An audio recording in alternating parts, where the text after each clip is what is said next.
Imfashanyo igizwe n'imfungurwa z'ifu y'ibigori, ibiharage, umuceri, isukari, umunyu, amavuta yo gufungura, ibinyobwa by'abana, ibisiguti, ifu y'umusururu, amakara yo gutekesha izo mfungurwa, hamwe rero n'ibikoresho bitandukanye nk'ibitenge, pampers z'abana bato, udukoresho tw'isuku abigeme bifashisha bita cotex, isabune yo kumesa, koga no kwisiga harimo isabune y'ifu, amavuta yo kwisiga, umuti w'amenyo, byose hamwe bifite agaciro k'imiliyoni zirenga zitanu.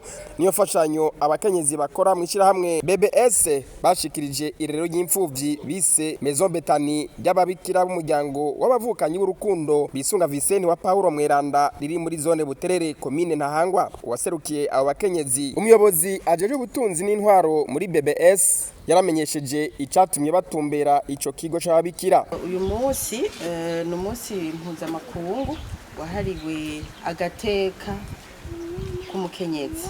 Muri iyo ntumbero nyene twaravuze tuti uyo munsi reka turabe muri bike tuba dufise naterateranye ko twashoboye kuronka ishirahamwe riradufata mu mugongo tubona gushika ngaha. Tuboneyeho rero kubatera intege si vya bose, Imana ibahezagire kandi bakomeze.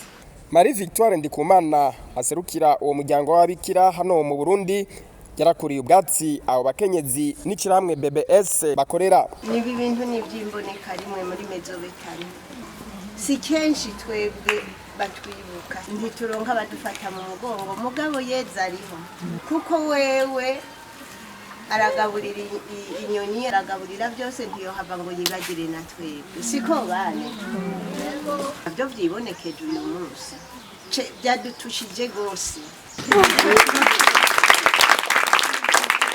Mwavuze ikigo mwavuyemo mubabwire rero muti bakengurutse cyane gose nejo rero ukengurutse abayongeje twifuza natwe ko twotanga urukundo rw'umuvyeyi twebwe turi mu kibanza c'uwo muvyeyi kugira uwo mwana aronke ubuzima. Uwo mugigwa w'abakenyezi bakorera mw'ishirahamwe BBS wo gutanga imfashanyo iyo hageze guhimbaza umusi wabahariwe kw'igenekerezo ry'umunani Ntwarante baba bawukora uko umwaka utashe.